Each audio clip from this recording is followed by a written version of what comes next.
Bom, vamos falar de São Paulo e Ponte Preta ontem? Que beleza, né? Fábio Ferreira virou um gênio. Agora ele se atira, calcula, dá um tapa certo na bola, com toda a maldade. O gênio Fábio Ferreira, o Beckenbauer de Campinas. Pô, ele se jogou, ele colocou a mão, ele esticou, tudo pensado, um gesto.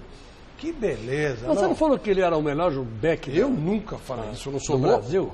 Ô, louco, pelo amor de Deus. Indicou pro Guardiola, ligou pro Guardiola. Mas eu tô dizendo que... Não, a análise é essa, né? Por tudo pensadinho e tal. Ele arriscou, ele pôs a mão. Sensacional. A Ponte jogou melhor, porque é melhor. O juiz deu de presente um gol pro São Paulo. Vamos ver como é que foi.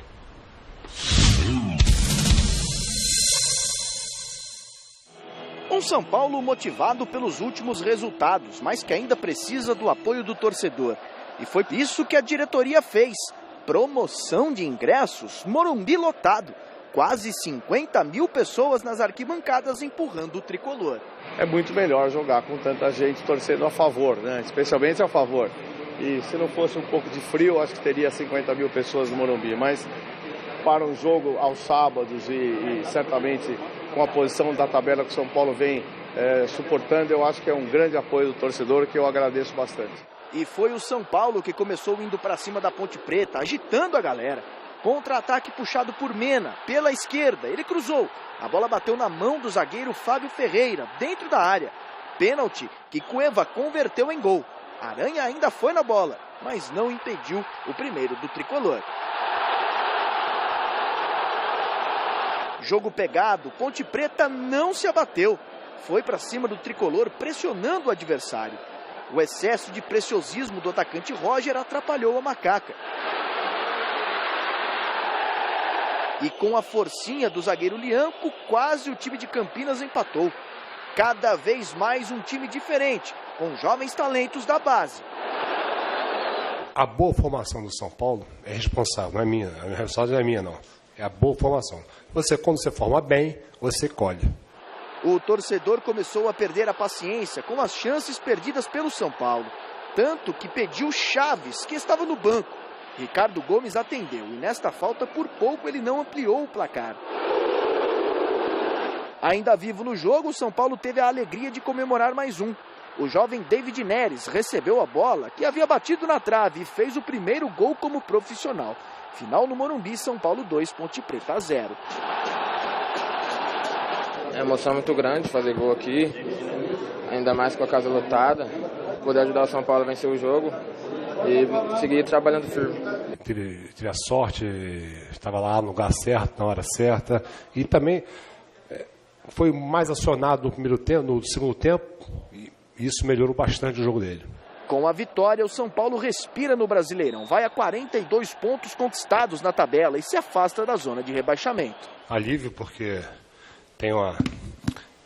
nós tínhamos essa... Já antes do jogo do Fluminense, estávamos a um ponto da zona. Essas duas vitórias, agora é diferente, mas temos que manter esse ritmo de atuações, né? E intensidade não foi tão boa hoje, mas gostei da intensidade do jogo. Bom, deixa eu falar da usina Fortaleza, aí nós vamos conversar sobre esse tema, sobre a vitória do São Paulo, praticamente livrou-se do rebaixamento. Esse lance do genial Fábio Ferreira, pela interpretação do árbitro, ele se atirou, calculou, tirou com a mão e tal, foi pênalti isso? Olha, Flávio, esse é o lance que mais está sendo marcado pênalti. É esse lance do jogador quando dá o carrinho e ficar com a mão no chão. Às vezes até nem com a mão no chão, com o braço no chão. Às vezes até mais erguido um pouco está sendo marcado pênalti. Eu não concordo. Eu ainda considero isso um movimento anatômico, um movimento mecânico, um movimento de apoio para o jogador que está deslizando o corpo, apoia, porque senão ele vai estar com as costas todas no chão. Então eu ainda continuo entendendo que é lance natural, não deve ser punido. Eu até saí de Camburão uma vez em Jabuticabal por causa de um lance desse daí. Pegou 2 vezes na mão do jogador. 2 vezes que o ponta foi cruzar, pegou na mão do lateral. Saí de Camburão. Camburão não, essa aí num gozinho, cara, saímos tudo apertado dentro daquele gozinho. Se fosse um camburão, sairia mais folgado. Então eu continuei com o mesmo raciocínio, dali em diante. Então eu continuo entendendo que esse lance não deve ser marcado pênalti. Quer dizer, saiu o Sérgio Corrêa, entrou o Coronel Marinho, ficou a mesma porcaria. Não, mas quem manda continua sendo o Sérgio Corrêa. Eles continuam sem... mais ainda, porque ele manda pelo vídeo também. Né? Eles continuam sem entender o que a board manda, ou seja, são realmente incompetentes. Ridículo, isso é casuísmo, você pode ferrar um time, pode ferrar outro. Tá, aí vocês é casuísmo, o cara marca se ele quiser, não porque foi. Mas se o árbitro não marcar, ele não vai ser punido porque não marcou, não. Não vai ser punido, porque ele tem a favor dele a regra. Mas ele marca se ele quiser, por isso que eu estou falando. Se ele achar que deve marcar, dependendo da camisa ele marca, dependendo da camisa ele não marca. Não existe uma regra a ser seguida. O árbitro dá de acordo com o interesse dele, de acordo com a camisa. Isso aí é brincadeira. Né? Agora, outra coisa que pode ter contribuído aí e no jogo do Palmeiras, embora as decisões tenham sido diferentes, é a origem da federação do árbitro, que no meio de semana nós tivemos Copa do Brasil, eliminação de clubes e nenhuma chiadeira com a arbitragem, a não ser esse suposto lance que eu entendo que o árbitro acertou, do pênalti marcado contra o Corinthians, que eu entendo que o árbitro acertou, que deu discussão. Porque tivemos arbitragens neutras de federação. Precisava mandar um mineiro apitar o jogo do Palmeiras, que está disputando com um time mineiro ainda, que tem chance de título e que vai jogar contra o time mineiro depois.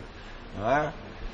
Veja ele, marco, eu estou ajudando, no marco, eu estou prejudicando. E aí no jogo da Ponte São Paulo, um árbitro, embora seja carioca, apitando por Pernambuco, você imagina o que ele vai ouvir lá, quer dizer, o ano que vem ele não apita em Pernambuco, né?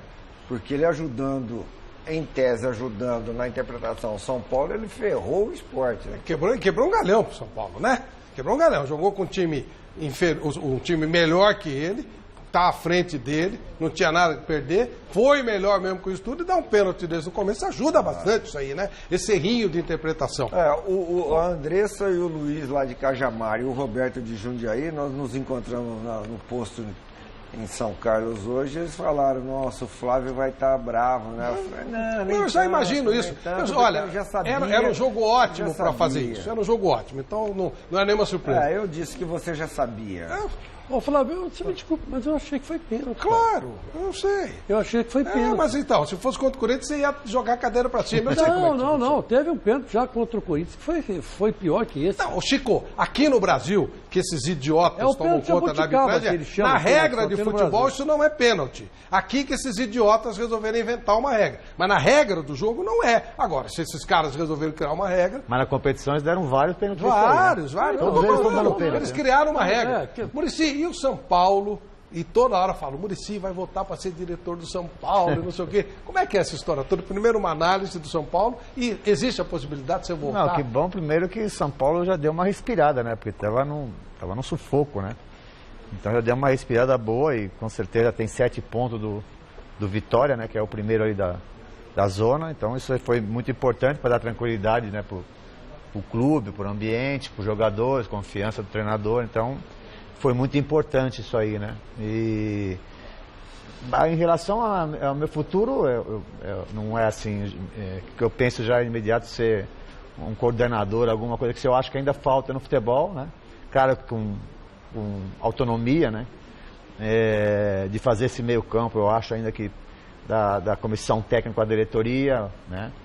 De poder participar da contratação, até do próprio técnico. Então é uma coisa que é de se pensar, mas não é para agora não, mais para frente. Quem sabe um dia, né, eu recebo esse convite e volto a trabalhar no São Paulo, mas nesse momento não. Nesse momento eu vou começar a participar, né, de comentar alguns jogos. Vai ser na Rede Globo ou na Sport TV? Na Sport TV e Rede Globo também, né, e não ser um comentarista de jogo, mais de falar dos técnicos. né? De conversar também com os técnicos, uma coisa um pouco diferente e alguns programas pontual, não é sempre não é uma rotina que isso eu não quero.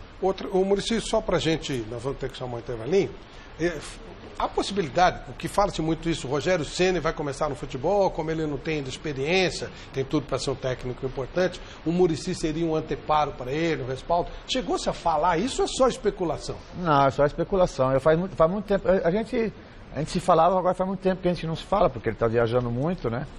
Mas não é só especulação mesmo, poderia ajudar de outra forma, mas assim, não tem nada na conversa nem entre eu e ele, assim, uma conversa nunca houve em relação a isso.